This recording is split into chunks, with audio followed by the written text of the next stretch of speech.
Guys, I don't know about you, but I'm tired of bending rear suspension links on this truck. We've got some beef from MFR, Metal Fab by Reed, and there will be a link in the description. I'm going to install these into my UDR and give you guys a running test video.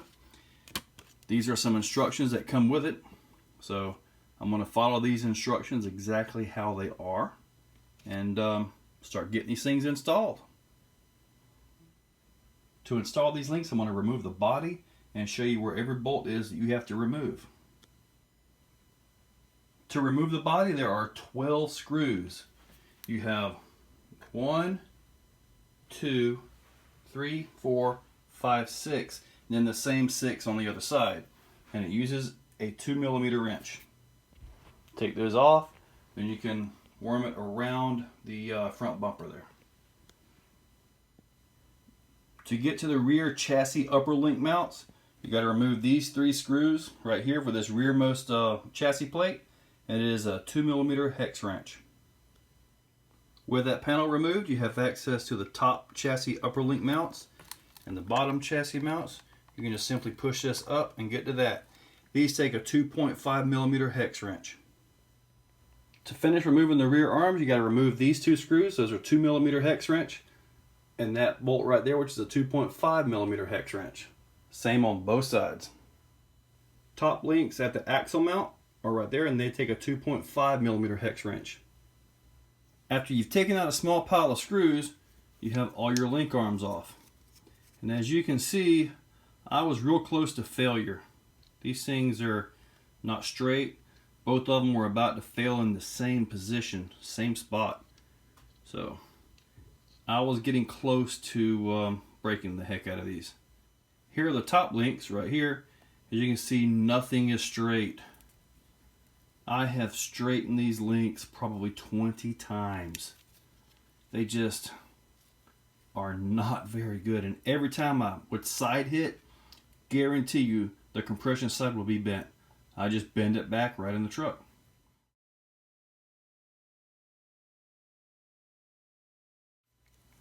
Let's compare the stock link versus the MFR link. There is no comparison. None at all. Nothing but beef here. Beautiful. Different shock positions. It comes with the 2 screws, which is nice. So you can actually adjust your shock up here for, if this is the chassis part, and you put your shocks towards the front, you're going to have a lot more travel back here. The rear limit strap can probably be adjusted, maybe, if you get creative. Or if you put your shocks back here, you'll actually limit the droop and increase the dampening due to leverage. So these are really nice. And these are the MFR upper links versus the stock. Again, there is no comparison. Why Traxxas put these in there, I don't know. I mean, they are so weak. These right here will never bend. I mean, wow. Wow. Stock Traxxas lower links, 55 grams, 1.9 ounces. The MFR rear lower links, 189 grams, 6.7 ounces.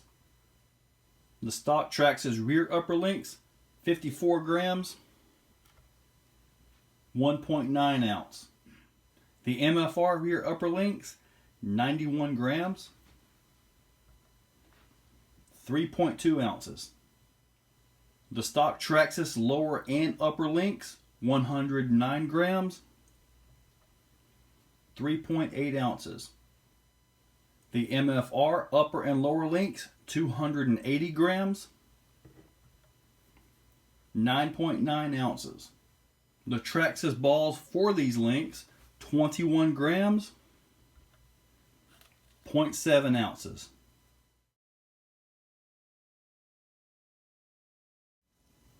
So here they are, put together, ready to go on.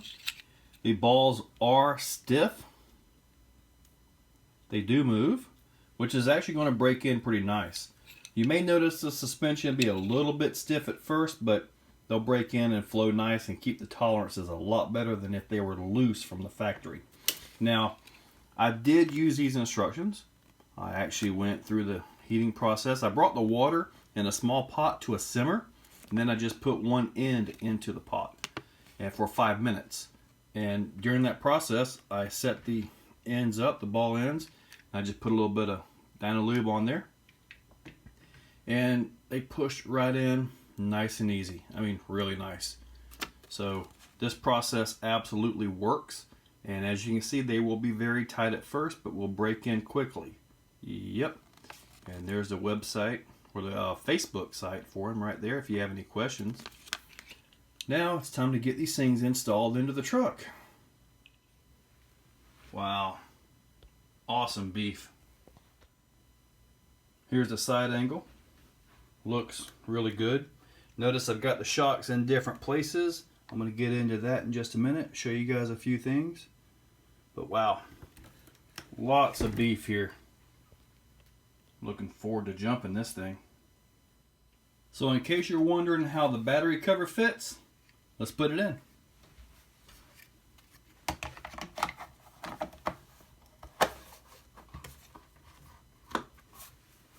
And that's that.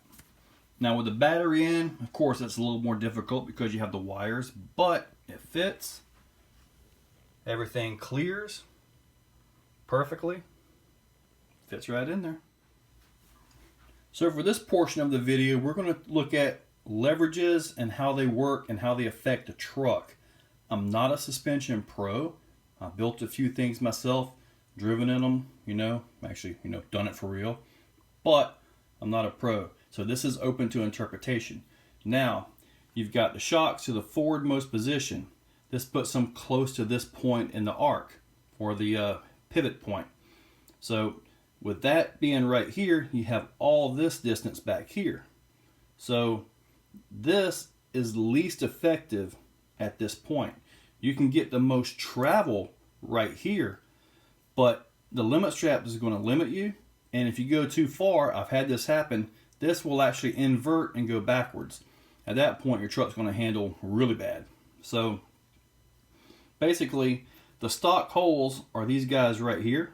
That will put you back into stock geometry. So you can push this all the way up. You get full travel. It's really nice and smooth.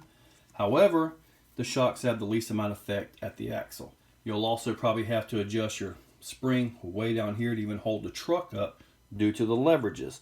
Now you can move them out to here and you'll get stock performance. If you happen to like the spring rate of this shock right here, you can actually take this and move this all the way out here.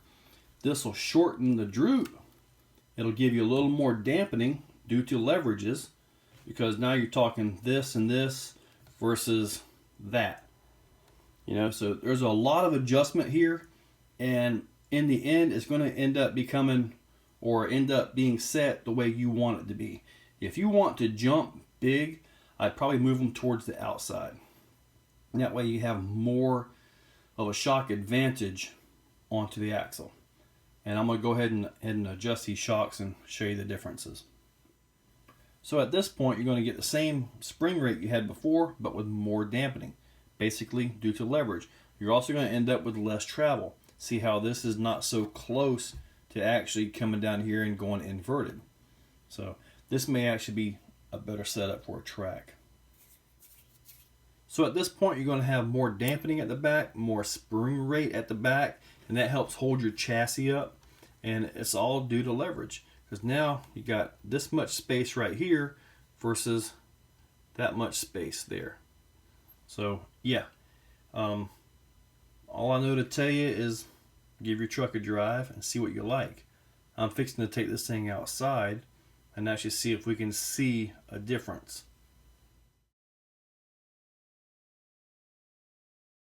I'm outside fixing to hit these ramps. I've got throttle set to 50% because I really want to control launch as much as possible here. I'm going to test the adjustments on the MFR arms in 3 positions: forwardmost, stock, and rearmost. And hopefully we can see a difference in how these shocks perform on both the launch and the landing. The rear shocks are stock shocks at this point. I swapped out my Techno shocks. that were on it when I first started these modifications right here.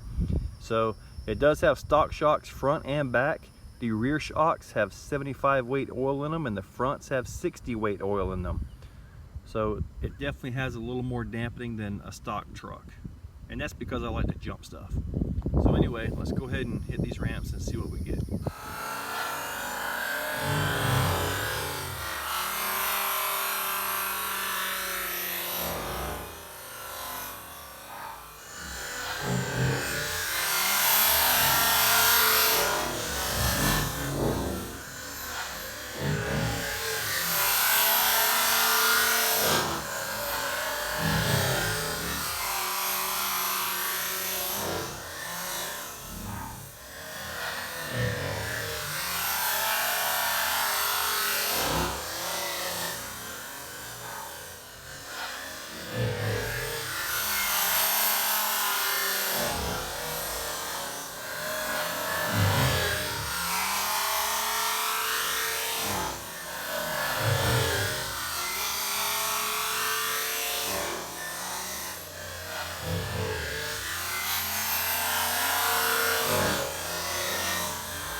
Now it's time to play around a little bit. There we go, that's a little better. The shocks are in the rearmost position right now too.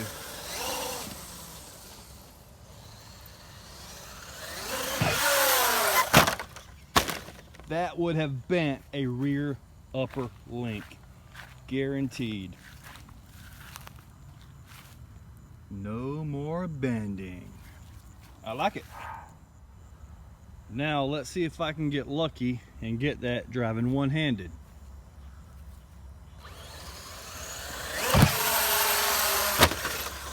I did it!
Well guys, the MFR links took some abuse.